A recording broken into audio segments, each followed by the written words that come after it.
अस्सलाम दोस्तों, की हाल चाल ठीक ठाक हो।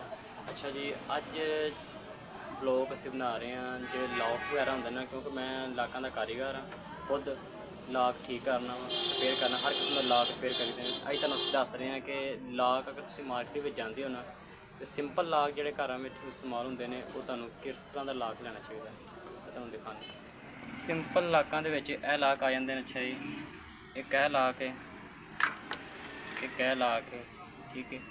अच्छा जी, यह लाक दे विच की मसला है कि जड़ा ना ये अगर तुम लाक लो तो एक नंबर लाक लो तो किहड़ा लैना है जिहदे इस चीज़ के पिछे जड़ा ना पित्तल लगा होवे। पित्तल का लाक जड़ा होवे वो जैनवन हुंदा है। यह जड़ा इस टाइम लाक है, इसकी कीमत इस टाइम 250 रुपये है। जड़ा इहदे विच जैनवन लाक एक नंबर उसकी कीमत है तकरीबन 700 रुपये। ऐसे साइज़ ये कीमत 700 रुपये कीमत है।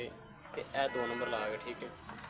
तो अगर तुम यह लवोगे, यह भी लाक है इस टाइम जड़ा ये भी प्लास्टिक। अगर तुम ये भी देखो तो वह लवो जो पित्तल वाला होवे, ठीक है। पित्तल की गुल्ली होवे जी अच्छी चीज़ है ना।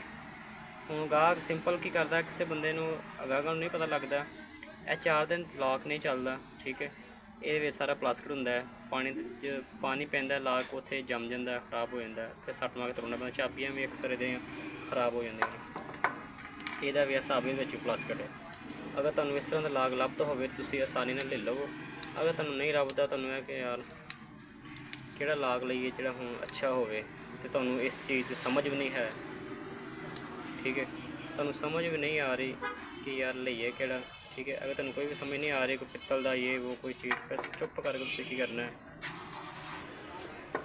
ये नाल दा लाक ले लेना, देसी लाक। ये तुसीं कोई लाक भी ले लो ना, हालांकि यह लाक जो भारा है, यह वे इस टाइम 3 पलाई, 1 2 3, इनू कहते हैं 3 पलाई लाक, ठीक है। ये तुसीं भारा ले लो, हल्का ले लो, लोकल के तुसीं ये नाल दा भी ले लोगे ना, हल्का है बिल्कुल है चीज़, हल्का है, यह भी कामयाब ही है, ठीक है। तुसीं नहीं लेना, तुसीं ये नाल दा लाक लवो, यह बेहतरीन लाक ने। इन्हां लाकां दी कोई टेंशन नहीं, पानी पै जाए चाहे कोई भी मसला होवे, इन्हां दी कोई जिहड़ी परेशानी नहीं है, ठीक है। यह लाक बेहतरीन लाक ने, तुसीं कितों भी आसानी दे नाल यह लाक जाके बेफिक्र हो के लाक लै सकते हो, ठीक है। यह लाक तुसीं कदे भी लैने, यह लाक 2 नंबर लाक ने। इस टाइम जिन्ने भी आ रहे हैं 250-300 के कोल जिहड़ा भी है लाक 2 नंबर है।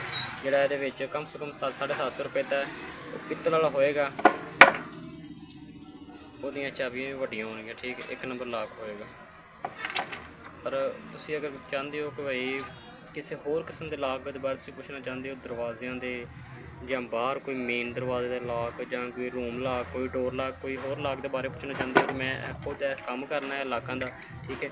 तो तुसीं पुछ सकते हो कमेंट के जरिए, ठीक है। तो इंशाल्लाह वो वीडियो बना के वो भी दस देंगे। अगर तुहानूं वीडियो पसंद आती है तो प्लीज़ वीडियो को शेयर करो, लाइक करो, चैनल सब्सक्राइब करो।